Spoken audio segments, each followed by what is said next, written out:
What's up, guys? My name's Skylar. I'm the founder of a retention agency called Influx Labs. And today I wanted to make this quick video because I see a trend with ecom brands' email marketing that I think is actually harming their email results. And it's something that I wanted to touch on so that you can avoid making this mistake in your own email marketing and actually, make the most money that you can with your emails. The trend that I'm seeing is e-commerce brands trying to get way too fancy with their email designs while ignoring just the fundamental principles of email design and ignoring the things that actually drive the most results within their emails. When it comes to email design, we follow the 90-10 rule, which says that 90% of our results are going to come from 10% of our efforts. And with that in mind, this one principle right here next to me is going to garner more results with your emails than anything fancy that you're going to see in the email examples that I'm going to show you in this video. This principle is called keeping the important things above the fold. So the fold in an email is the point where your screen ends and you have to scroll to see more, right? So anything above the fold is going to be what people can see when they're on their mobile device or on their desktop. We usually go off of mobile because more people are seeing your emails there. So when people click on your email on their phone, what they can see in the email right away without having to scroll is what is considered above the fold. And what you're going to do in every single email design, no matter what, right? This is going to be a principle that you keep no matter what the other factors are. You need to have your headline, your subheader, and your call to action or your button above the fold. The reason for this is that people just don't scroll, right? Generally, unless people are extremely interested in your brand and the specifics of what you're offering, people are not going to waste their time scrolling through your email unless what they see as soon as they click on is something that grabs their attention and is seen as worth their time. So how can these people know if your email is worth their time if when they open it, they can't see a headline of what your email is about, a subheader explaining it a little bit more, and they don't have an option to click through because there isn't even a button there, right? You can see how that's a problem. So if you take one principle away from this video, it is going to be to keep your headline, subheader, and your call to action above the fold. Keep this in mind as we go through the following examples of fancy emails that I think would convert better if they just simply followed this rule. The first email example we're going to cover is from a brand called Thrive, which is a food and beverage brand, and they sell non-alcoholic beers to athletes so that they can enjoy it, a healthy beer following their workout. So the first thing that you'll notice is that there is a fancy little GIF here that says thirsty again, but I want you to tell me, other than this GIF being eye-catching and pretty cool to look at, what do you gain from this email upon opening it?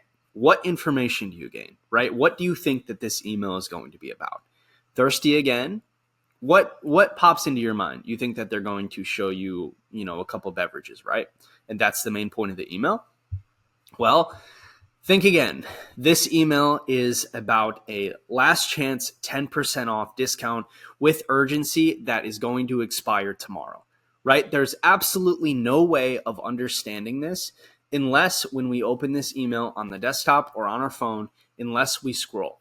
So immediately you're losing a bunch of people, the whole group that isn't interested enough to stick around, scroll, and find out what's going on in your email.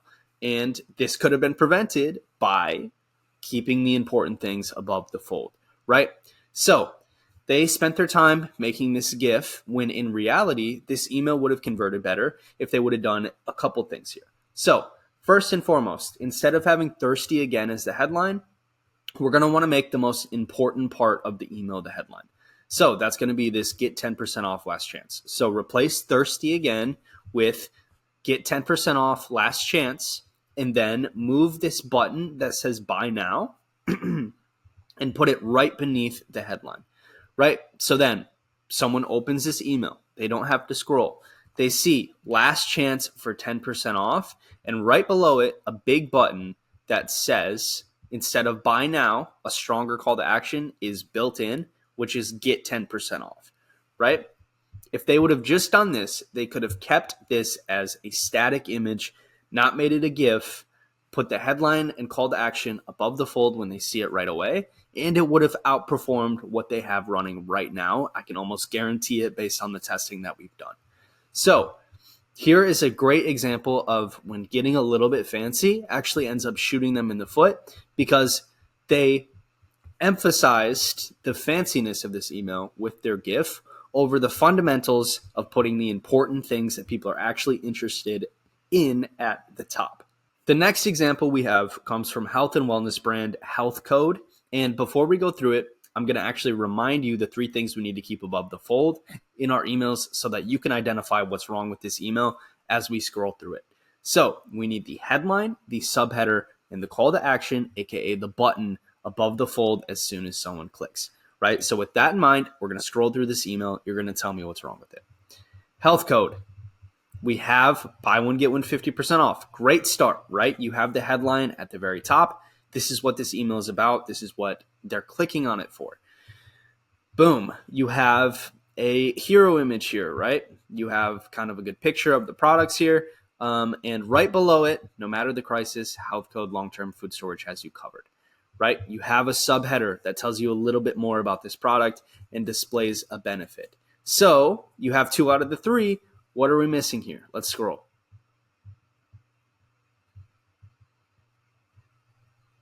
Button. At the very, very bottom of the email, you have the button, right? And so the problem here is that you have everything that you need in the beginning of the email. You're telling them what they're going to get. You're telling them the benefits of what they're going to get. You have a bunch of copy here that is explaining why this is so great. But you have no way for these people to actually feel like they can click through this email, right? Even though I'm sure that this is actually linked, these image slices linked to the website, people are not going to click unless they have a button and a reason to click, right? So you did all of this work just to essentially bury the lead at the very bottom.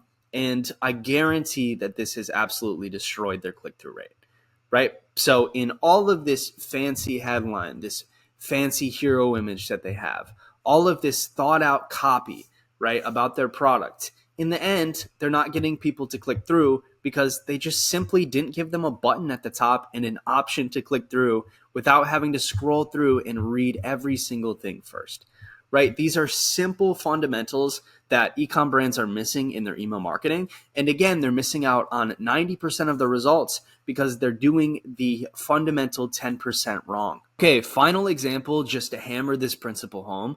And then I'm going to give you guys some email templates that you can keep so that you can make sure that when you're starting out, your fundamentals are perfect and everything is in the right place in your email so that you can then just swap things out with your creatives and your brand guidelines and have a really strong foundation and starting point for your emails to make sure that you are doing things right.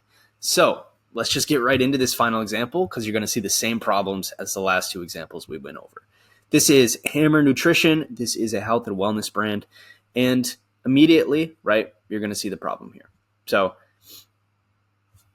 you have this hero image with, I believe, some of the founders, as well as, the product in the photo. Recovery matters, do it right. You have a strong headline here. But there's too much reading required before someone can click through, right? What is the point of not having your button big and bolded right here at the top where people can click through if they want to? Basically, when someone reads your emails, you have 2 types of people, right? You have the skimmers and you have the analytical types. This is true with people in any form of sales that requires reading, right? Your skimmers are essentially going to open the email, see if there's anything that they like, right? And if there isn't anything there, they're going to click off right away. Your analytical type is going to open the email, see if it interests them, but then require a little bit more information before they want to choose if they want to click through or click off, so then they will read. When you put your button this low, you are only putting this email together for the analytical type, right? You are not considering the majority of people who are just going to open your email, see if it interests them, choose to click through or click off. So there's no reason to have your button this low when you could put it at the top and satisfy both of the types of readers that are going to see your email. Okay, now that I've kind of beat you guys over the head with that principle of keeping the important things above the fold, I'm actually going to show you some templates that we've created for email campaigns and flow emails in general that you can keep with you, and just test these emails out yourself. Swap these things out using your brand creatives, assets and guidelines, and just get to work with emails in general that you know have strong principles. So to start out, we have three slightly different variations of emails here that I'm going to actually take you through. So first, obviously, you can swap this out with your logo, but then we have the hero section, which is going to include, right, your headline, your subheader, and your button or call to action here. We even nowadays make this button significantly bigger, right? Because we found that the bigger the button, the more likely people are to click on it, right? Shocker. So you can even make this button bigger in your designs, but this is the general template to start out. So you have that as the hero section. As we scroll down, you have the body copy here, which is just going to be, simple, short, to the point copy. You essentially just want to tell them the important things, right? Why they should care about this email, and then get them out of there, because a lot of people don't like to read a ton of email copy, right? So you have that. In this case, in this example, we are actually giving a discount code. So if you're doing that, you'd give the discount code right here, and allow them to click through there. And then following that, we like to provide bestsellers. This is a great template for doing bestsellers. You can put 4 products in here. Below it, we have reviews, right? We like to put 5-star reviews into our emails. And then following that, another call to action or button that is going to match the button at the top, right? So we like to keep these buttons super simple, and we like to make sure that they both lead to the same action. It makes the email significantly less confusing.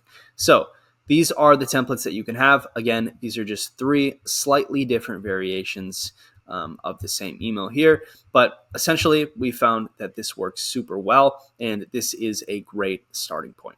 So if you guys are interested in keeping that file of templates for yourself so that you can simply swap things out using your brand guidelines, what I'm going to do is put a link in the description to my newsletter. All you're going to have to do is put your email in, sign up for that, and you will immediately get sent access to that file so that you can use those design templates as a starting point for yourself. And if you're interested in having your emails designed for you as an ecom brand, right? If this all sounds great to you, but you just simply lack the time or kind of the wherewithal to be able to do this, you can actually click the link in my description to go to our website, book a call, and we can get a strategy set up for you and even some samples for email design templates with your brand that you can look at. So other than that, make sure that you guys don't fall into the biggest trap and the biggest flaw in email designs that we see today, which is not keeping the important things above the fold, and you should be good with your email designs. Thanks for watching. I'll see you in the next one.